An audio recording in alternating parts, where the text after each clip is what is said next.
I also find that this process is very different for companies that are established and growing within their current established state versus companies that are growing dramatically. So when you've got an entrepreneurial company that started out with 2 founders who wear every hat, and they're hiring their first person to do sales or their first person to do invoicing or accounting in-house, you don't even necessarily know what you need because you don't necessarily know how to do it. And that is a huge challenge where you may want to bring in help to support that, because if you can't write that job description and you can't screen those candidates because you don't know that stuff inside and out, that's a different place than I've got a bunch of machinists and I know what a good machinist looks like. I know exactly what the criteria and the skill set is to bring that person on board. It's a different process from a planning and screening standpoint, and I think folks, that 6 to 12 month window sometimes feels like an eternity. I mean, how do I know what 12 months from now is going to look like? I have no idea what that's going to look like. However, estimating that and thinking about it, at least getting that plan in place so that when you get there, you have some idea where you're going next. Yeah. Then of course we have to find the candidate, which, we've got to know what we're looking for. So job descriptions, I know a lot of people always are like, oh, I got to write a job description. They shouldn't be as burdensome as we all make them out to be, but they can be extremely value added in a lot of cases. I think Jane's example is a good one. She didn't spend the time to write out that job description, and someone mentioned one of the issues was she didn't really set expectations for what the job required, and that's where a job description can be really valuable. You spend the time to figure out what is this person going to be doing, what are we expecting them to actually do, what are the outcomes that would need to happen. What are the interactions that they're going to have? You create a job description that provides all of this. You now have a tool to help you in the selection process. You also have a tool when the person comes on board as you set those expectations and make it very clear.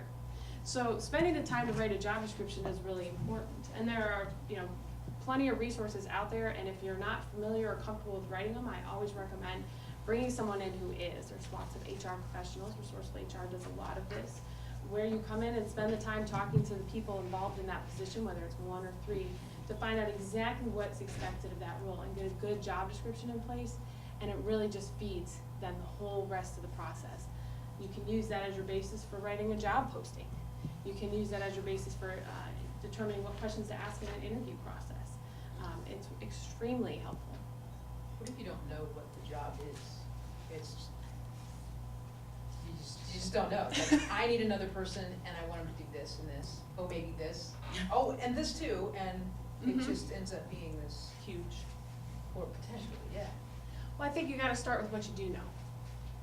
And we all have, in any of us who've had job descriptions at any point in our career, they always have that line item, and other duty as needed. That's my favorite one. But sometimes it doesn't always have to be what the specific job duties are.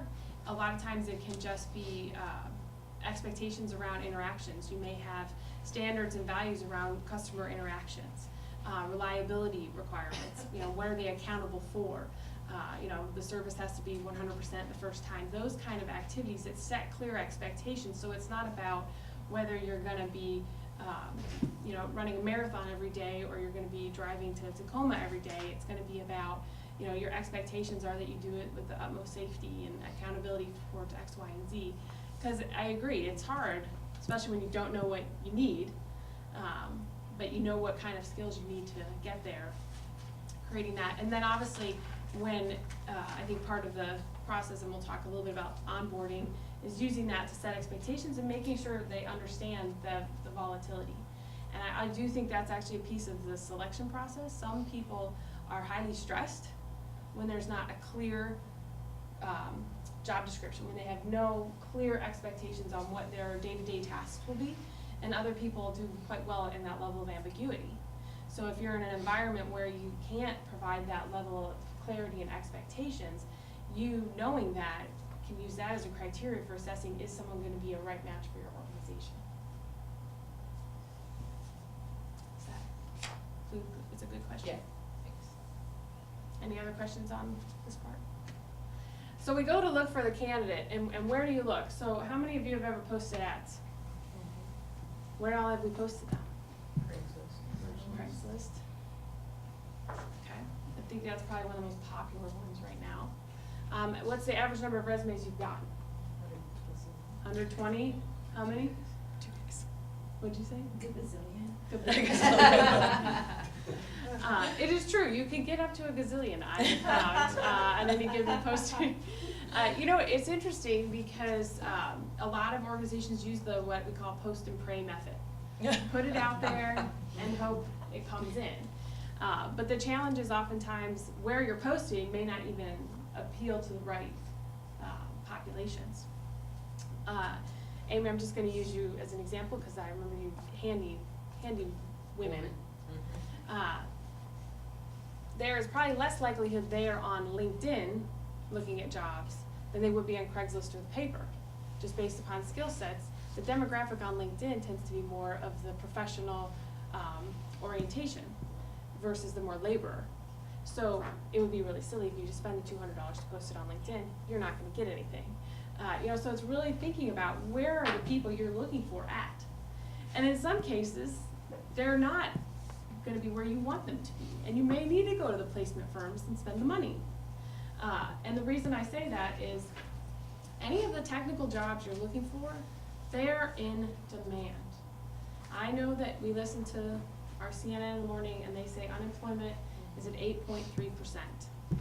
But the reality is that the professional level, the statistics are 25 years and older, bachelor's degree, unemployment is 3%. It gets even worse if you're looking for any technical skills, whether we're talking about our Java developers, whether we're talking about the scientists in biotechs, any of those technical skill sets, 2% unemployment. And I don't know about you, but if you've ever had to recruit from outside of Seattle, it's also really challenging to recruit people into the Puget Sound. Of course, once they get here, they never want to leave. But I'm a prime example. But it's really hard if you're trying to find some specific skill sets. So you have to be creative in where you're going, and you've got to go where those people are at. I'll use Java developers as the example because it's like the #1 most in-demand skill right now, and Rachel can attest to that because she has to find a lot of those for web paint. If you need somebody fast to help you with your Java skills, it's not going to happen. And the only way you can get somebody fast is through a placement firm. There's agencies out there that have a whole slew of these people and can go to them quickly. But if you want to go through a long process to find the right person, it's going to be a long process. It's going to require a lot of proactive outreach and networking. Dennis, did you have a question? I was in Bill Price support. I was looking at the PowerPoint that I was thinking in terms of networking through associations and business organizations where the people that have the skills with which you work, they come there, they show up there, and you can possibly meet people that are looking for employment. Mm-hmm. That's exactly true. You got to go where they're at. If you need a project manager, the Project Management Institute has events all the time. They have a job board specific to that. You know, there's an association for everything. And if you want to know what it is, you just Google, you know, Restaurant Association, and you'll come up with 12 different associations oriented towards restaurants. And then a lot of them have job boards. It's going where those people are at because that's where they're going to be interacting. You know, and that's the technology tools. I'm not opposed to posting it online. In fact, I think you really should. It creates exposure. It brings in people who you wouldn't find otherwise. But you got to go where they're at. And I know that some organizations are really adamantly opposed to spending the money on some of those postings, but if it's going to get you in front of the right people, that's always a good thing. And I know a lot of people always say, well, if I post it online, I'm going to get candidates from all over the country, and I'm not willing to relocate. And I get that, and I think it's fair to say, you know, no relocation offered.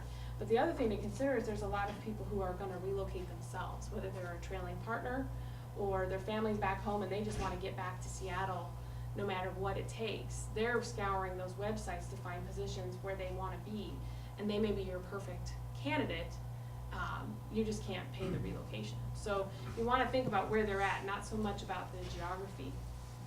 If you're looking for more of your seasonal workers, your contingent workers, then you know, Craigslist is probably one of your best options.